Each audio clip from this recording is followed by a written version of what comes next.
Hello my lovelies and welcome back to Sauntering Tarot, and surprise surprise, once again my ancestors are asking for the journey to Oz and Wonderland.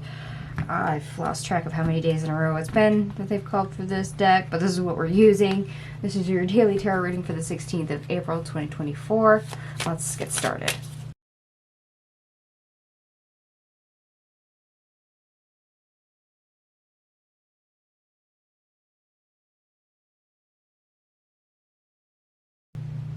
Alright, my lovelies, I have all your cards out on the table.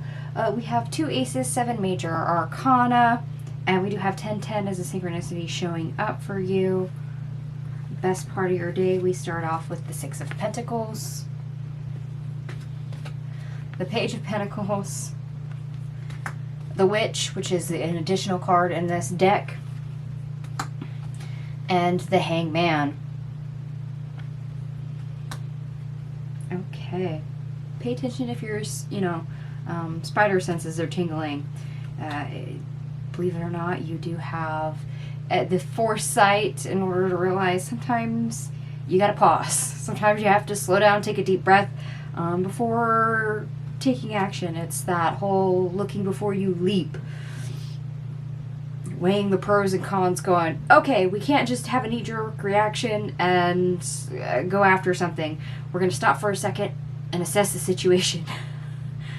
That is actually in your favor, and it's the best part of your day. It's the best thing you can do for yourself. That's kind of nice. So anytime your gut or your intuition kind of perks up a little bit, to go, wait a minute, maybe that isn't the wisest thing, heed it. Very much heed it.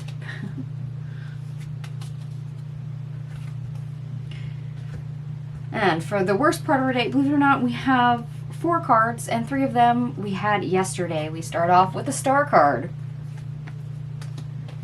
the 3 of Cups in the reverse, the 4 of Cups in the reverse,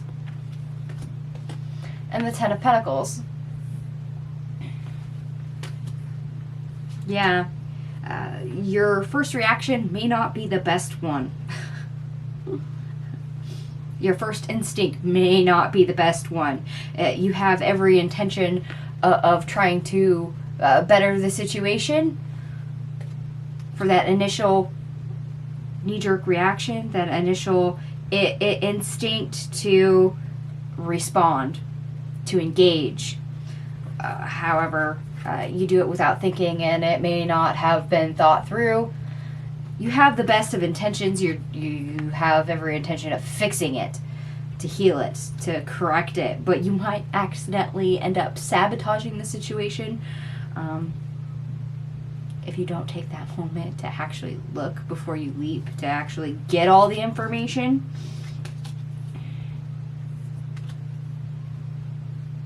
Okay, because this is interesting, and they gave us a lot for our obstacle, or how to get over our obstacle. And I was trying not to read this as they came out, just because they gave us so much. We start off with the 8 of Pentacles in the reverse, the Page of Wands in the reverse, the 9 of Wands in the reverse, Death, 4 of Swords, Queen of Swords, the 5 of Wands in the reverse, the 10 of Wands in the reverse, Justice in the reverse, the Ace of Pentacles in the reverse, the Ace of Swords in the reverse, 3 of Pentacles, also in the reverse. We have the 6 of Cups in the reverse, the 3 of Wands in the reverse. Oh, and that's right, we have 333. The 3 of Pentacles, the 3 of Wands, and we had the 3 of Cups earlier. I missed one. Okay.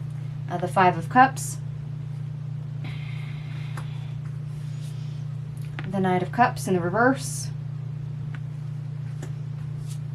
Metamorphosis in the reverse. This is one of the additional cards in the deck. The World. And the King of Wands in the reverse. The Eight of Swords. And the Ten of Swords in the reverse. Okay. Not everyone is going to like my answer to this with what they have here. Remember how I said the best thing you could do is weigh the pros and cons? To slow down and stop and assess the situation? Don't follow the knee-jerk reaction. Don't just leap into the fray. Don't just automatically come to someone's rescue. Because we have the Eight of Pentacles, a Page of Wands to the reverse, to the Nine of Wands here in the reverse. Yeah. Don't waste your effort by taking action when it is unnecessary, when it doesn't concern you. So if somebody else is having a problem, you can go rescue them, yes, but is it your business? Is it your problem? Is it your place to give them aid? You want to change things? You want to help? Yes. Yes. Like I said, your good intentions may be there, but the execution may be wrong. Especially if you don't slow it down and go, okay, is it necessary? Is it needed? Do I have to be the one to do it? Seriously, slow down. Think it through. I mean, is this your conflict or no? Is it necessary for you to go in and jump into the fray and test the waters and, put yourself in harm's way? Don't do that unnecessarily. Don't create the burden. Because if you're not burdened already, and this is not your problem, this is not your fight, this is unnecessary for you. And unfortunately, we'll have bad outcomes in the situation when it is not your situation, not your circumstances, and you go in there and you muck it up. This is not conducive to bettering, fixing the situation, helping. It doesn't matter if this is something that currently in this particular moment you're thinking that you can aid, because you won't. Not just doing the knee-jerk reaction, not just automatically giving a response, not just automatically being a yes person and making the situation your problem and your business. And yes, you might end up dealing with some conflict or feel the energy around that conflict, especially if you are an empath or this is something that happens in front of you. Maybe it's some sort of injustice, and that is why it makes you uncomfortable. Perhaps this is even done to somebody else and it's triggering you, so you may feel defensive or even want to try to correct the situation. It has nothing to do with you. It has to deal with your baggage. So you're inviting yourself into somebody else's problems. You're inviting yourself into somebody else's fight. You're intervening unnecessarily. So do try to avoid that.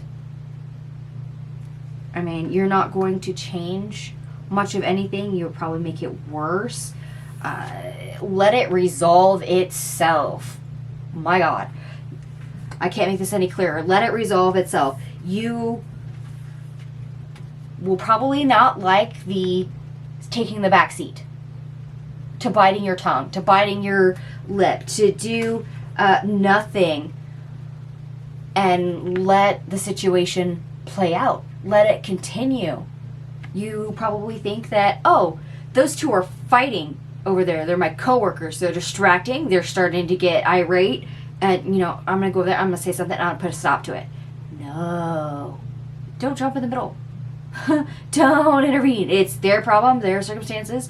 So unless you're like their boss or something like that, let them work it out.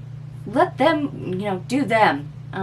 Don't put yourself at risk. Don't stick your neck out for that. Instead, be the innocent bystander.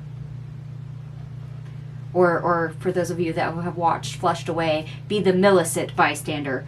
And that's kind of hard to sit there and watch something when you feel the need to play peacemaker or fix it or correct it, or thinking you have enough power to change the outcome when you really just need to mind your own business.